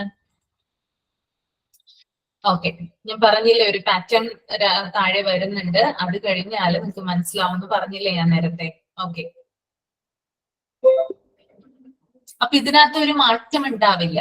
കാരണം രജിസ്ട്രേഷന്റെ അവിടെ നമ്മൾ ഒരിക്കലും കൊണ്ടുപോയി ഫാർമസി വെക്കില്ല അല്ലെ, കൺസൾട്ടേഷൻ റൂമിന്റെ അവിടെ നമ്മൾ ഒരിക്കലും കൊണ്ടുപോയി ഇൻവെസ്റ്റിഗേഷൻ വെക്കില്ല. ഓക്കെ, അതിന് ഓരോന്നിനും ഓരോന്നിൻ്റെതായിട്ടുള്ള ക്രമമുണ്ട്, അറേഞ്ച്മെന്റ് ഉണ്ട്. That means unidirectional flow. Okay,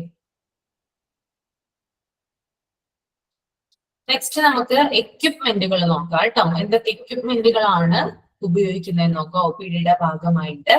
അതിനകത്ത് ആദ്യം വരുന്നത് ഡയഗ്നോസ്റ്റിക് എക്യുപ്മെന്റ് ആണ്. ഡയഗ്നോസ്റ്റിക് എന്ന് പറഞ്ഞാൽ അറിയാലോ, രോഗനിർണയവുമായി ബന്ധപ്പെട്ട് നമ്മൾ എന്തൊക്കെ സാമഗ്രികൾ, ഉപകരണങ്ങളാണ് നമ്മൾ ഉപയോഗിക്കുന്നത്. ആദ്യത്തേത് BP അപ്പാരറ്റസ് ആണ്. എല്ലാവർക്കും അറിയാം അല്ലെ, നോർമൽ ആയിട്ട് എല്ലാവർക്കും അറിയാം BP അപ്പാരറ്റസ് എന്താ, BP നോക്കാനായിട്ട് ഉപയോഗിക്കുന്ന ഉപകരണമാണെന്ത്, BP apparatus. It is a diagnostic equipment. Okay. Another one is endoscope. Okay. Endoscope എന്തിനു വേണ്ടിയിട്ടാണ് ഉപയോഗിക്കുന്നത്? ആരെങ്കിലും ഒന്ന് കമന്റ് ചെയ്തേ. എന്തിനാണ് എൻഡോസ്കോപ്പ് ഉപയോഗിക്കുന്നത്?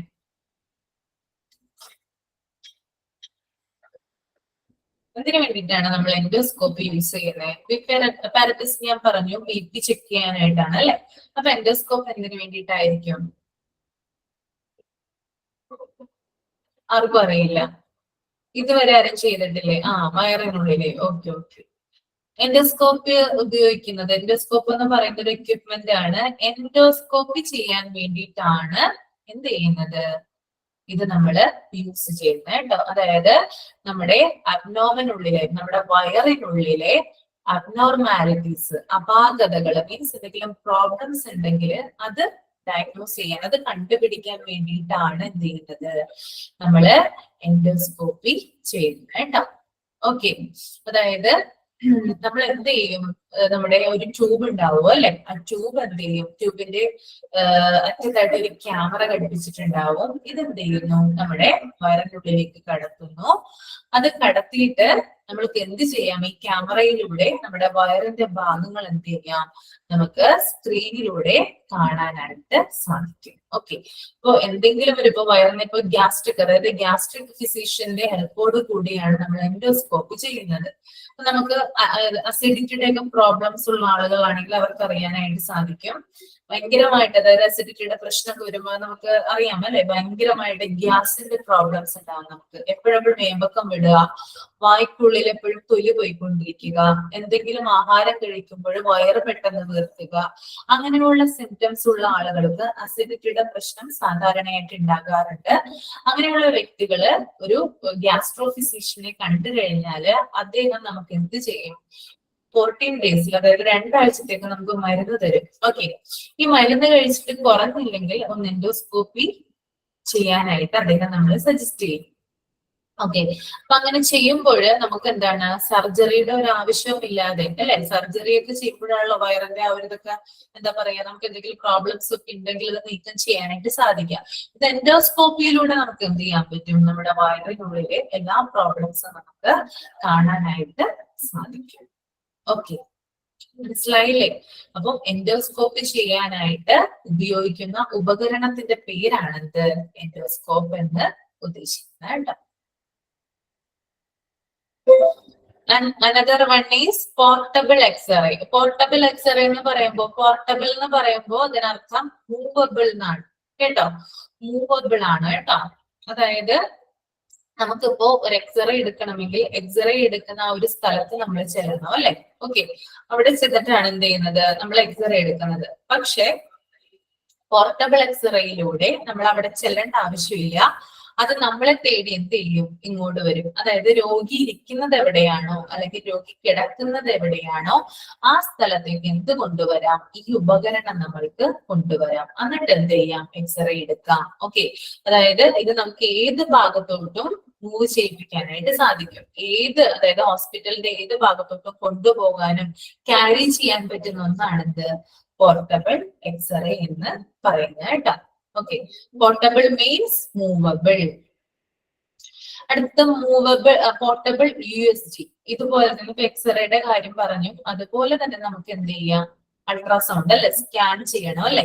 അങ്ങനെയുള്ള ഒരു ആവശ്യത്തിന് നമ്മൾ എന്ത് ചെയ്യണം? അങ്ങോട്ട് ചെല്ലണം അല്ലെ? സ്കാൻ ചെയ്യേണ്ട സ്ഥലത്ത് നമ്മൾ ചെല്ലണം. പക്ഷെ ഈ പോർട്ടബിൾ ആയിട്ടുള്ള USG നമുക്ക് ഉണ്ടെങ്കിൽ, അല്ലെങ്കിൽ ആ ഒരു ഉപകരണത്തിന്റെ സഹായത്തോടു കൂടി രോഗി കിടക്കുന്ന ആ സ്ഥലത്ത് വെച്ചിട്ട് എന്ത് ചെയ്യാം? നമുക്ക് അദ്ദേഹത്തെ സ്കാൻ ചെയ്യാനായിട്ട് സാധിക്കും. ഓക്കെ.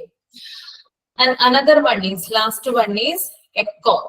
എക്കോ എന്ന് പറഞ്ഞാൽ അറിയാലോ എന്താ എക്കോ? അതായത് നമ്മുടെ ഹൃദയത്തിന്റെ ഹാർട്ടുമായി ബന്ധപ്പെട്ടിട്ടുള്ള ആ വേരിയേഷൻസ് ഒക്കെ അറിയാൻ വേണ്ടിയിട്ടാണ് എന്ത് ചെയ്യുന്നത്? എക്കോ എടുക്കുന്നത് അല്ലെ? ഓക്കെ. അപ്പോ ഇത്രയും കാര്യങ്ങളാണ് എന്തിൽ വരുന്നത്? ഡയഗ്നോസ്റ്റിക് എക്യുപ്മെന്റിൽ വരുന്നത് കേട്ടോ. BP apparatus ഉണ്ട്, എൻഡോസ്കോപ്പ് ഉണ്ട്, പോർട്ടബിൾ എക്സ്റേ ഉണ്ട്, പോർട്ടബിൾ USG ഉണ്ട്, പിന്നെ എക്കോ ഉണ്ട്. Okay. Next is therapeutic equipment ആണ്. തെറാപ്യൂട്ടിക് എക്യുപ്മെന്റിൽ എന്താ വരുന്നേ? ഫസ്റ്റ് വൺ ഈസ് തെറാപ്യൂട്ടിക് എന്ന് പറയുമ്പോൾ ചികിത്സയ്ക്ക് ഉപയോഗിക്കുന്ന ഉപകരണങ്ങൾ കേട്ടോ. അതാണ് ഉദ്ദേശിക്കുന്നത്. ആദ്യം വരുന്നത് നെബുലൈസർ ആണ്. നമുക്കറിയാം നെബുലൈസ് ചെയ്യാൻ വേണ്ടിയിട്ടാണ് നെബുലൈസർ ഉപയോഗിക്കുന്നത് അല്ലെ. ഓക്കെ, നെബുലൈസ് ചെയ്യാൻ വേണ്ടിയിട്ട് നമ്മൾ നെബുലൈസർ ഉപയോഗിക്കും. ഇപ്പൊ ഭയങ്കരമായിട്ട് ശ്വാസമുട്ടുള്ള വ്യക്തികൾക്കൊക്കെ ആണെങ്കിൽ പെട്ടെന്ന് തന്നെ അദ്ദേഹത്തിന്റെ ശ്വാസമുട്ടൊന്ന് കുറഞ്ഞു കിട്ടാൻ വേണ്ടിയിട്ട് എന്ത് ചെയ്യും, നമ്മള് നെബുലൈസ് ചെയ്യും. അത് നെബുലൈസർ ഉപയോഗിച്ചിട്ടാണ് നമ്മൾ ചെയ്യുക. Okay, next is laryngoscope. Okay, laryngoscope എന്തെന്ന് കമന്റ് ചെയ്ത്. ലാറിംഗോസ്കോപ്പ് നേരത്തെ നമ്മൾ എൻഡോസ്കോപ്പ് പറഞ്ഞല്ലേ, അതുപോലെ തന്നെ ലാറിംഗോസ്കോപ്പ് എന്തിനാ?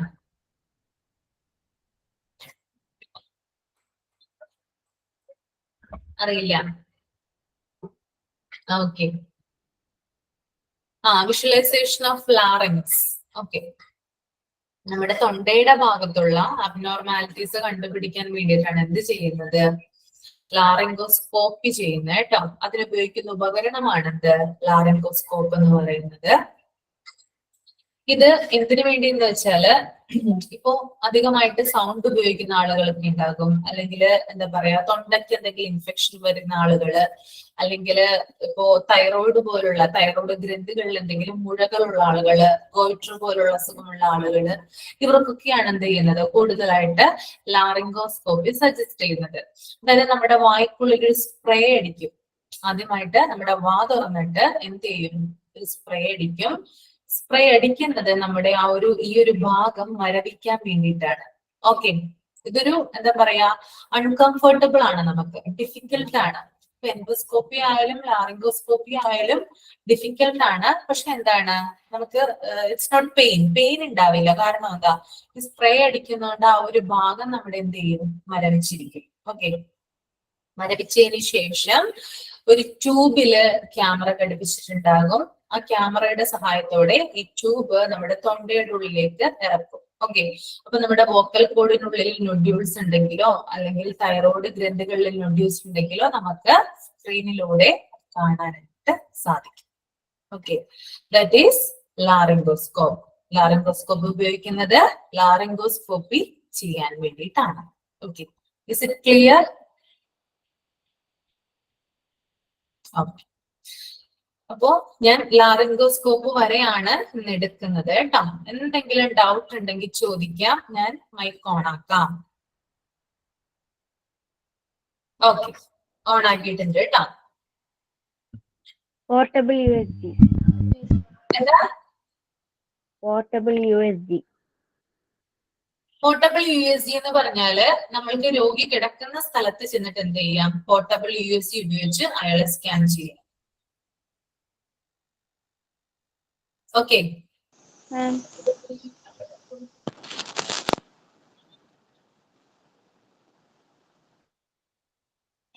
Objectives of OPD. Portable x-ray എന്താണ്? പോർട്ടബിൾ എക്സ്റേ ഇത് തന്നെയാണ്. പോർട്ടബിളിന്റെ മീനിങ് മൂവബിൾ ആണ്. നമുക്കിത് എങ്ങോട്ട് വേണമെങ്കിൽ എന്ത് ചെയ്യാം, കൊണ്ടുപോകാം. അതായത് രോഗി കിടക്കുന്ന സ്ഥലത്ത് ചെന്നിട്ട് ആളുടെ എക്സ്റേ നമുക്ക് പോർട്ടബിൾ എക്സ്റേ ഉപയോഗിച്ച് നമുക്ക് എടുക്കാനായിട്ട് സാധിക്കും. അതൊരു ഉപകരണമാണ്, എക്യുപ്മെന്റ് ആണ്. അപ്പൊ എക്സ്റേന്റെ സ്ഥലത്തേക്ക് കൊണ്ടുപോവേണ്ട ആവശ്യമില്ല. രോഗി എവിടെയാണെങ്കിലും അവിടെ ചെന്നിട്ട് എന്ത് ചെയ്യാം, നമുക്ക് എടുക്കാം. അതാണ് പോർട്ടബിൾ. ഓക്കെ, അത് സ്കാനിങ്ങിന് ഉപയോഗിക്കുന്നുണ്ട്, അതുപോലെ തന്നെ എക്സ്റേക്കും ഉപയോഗിക്കുന്നു. Okay,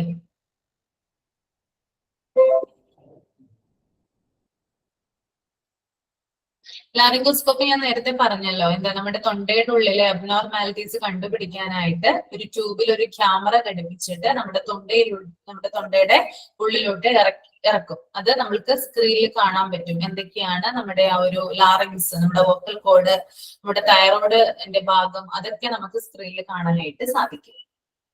okay, ma'am, objective of OPD ഒന്ന് പറയാം.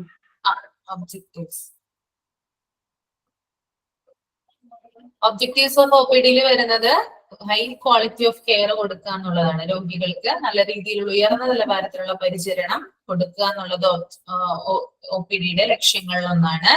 അതുപോലെ തന്നെ മോഡേൺ ടെക്നിക്സുകൾ ചികിത്സയിലും അതുപോലെ തന്നെ ഉപയോഗിക്കുന്ന ഉപകരണങ്ങളിലും ഉപയോഗിക്കുക. ഇങ്ങനെയുള്ള കാര്യങ്ങൾ കൊണ്ടുവരിക, ഇംപ്ലിമെന്റ് ചെയ്യുക. ആധുനികമായുള്ള രീതിയിലുള്ള കാര്യങ്ങൾ ചികിത്സയിൽ ഉപയോഗിക്കുക, അല്ലെങ്കിൽ അത് ഉപയോഗിക്കുന്ന ഉപകരണങ്ങളിൽ പ്രയോഗിക്കുക. നെക്സ്റ്റ് ഈസ് പേഷ്യന്റ് സാറ്റിസ്ഫാക്ഷന് വേണ്ടിയിട്ടുള്ള സൗകര്യങ്ങൾ ഒരുക്കി കൊടുക്കുക. ഓക്കെ. പിന്നെ നാലാമത്തത് ഗുഡ് പബ്ലിക് റിലേഷൻ, രോഗികളുമായിട്ടും വിസിറ്റേഴ്സുമായിട്ടൊക്കെ നല്ല രീതിയിലുള്ള ഒരു ബന്ധം സ്ഥാപിക്കുക. അതാണ്. ഓക്കെ. Okay ma'am. എല്ലാവർക്കും ക്ലിയർ ആയെന്ന് കരുതുന്നു കേട്ടോ. ബ്രോങ്കോസ്കോപ്പ് തുടങ്ങി നമുക്ക് ഇനി നെക്സ്റ്റ് ക്ലാസ്സിൽ എന്ത് ചെയ്യാം, കണ്ടിന്യൂ ചെയ്യാം. എല്ലാവരും ഉഷാറായിട്ടിരിക്കുക. കേൾക്കാൻ കുറച്ച് ഇൻട്രസ്റ്റിംഗ് ഉള്ള ചാപ്റ്റർ ആണ്, കുറച്ച് കാര്യങ്ങൾ കൂടുതൽ പഠിക്കാനുണ്ട്. Okay. Okay ma'am, thank you. Thank you. അപ്പൊ വൈൻഡപ്പ് ചെയ്യാണ് കേട്ടോ. Thank you, ma'am. Thank you. Thank you, ma'am.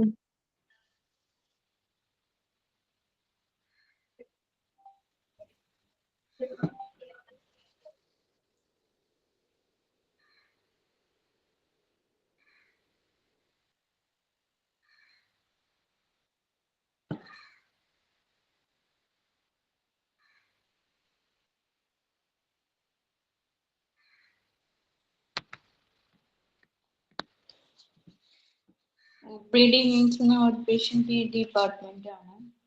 അതായത് അതിന്റെ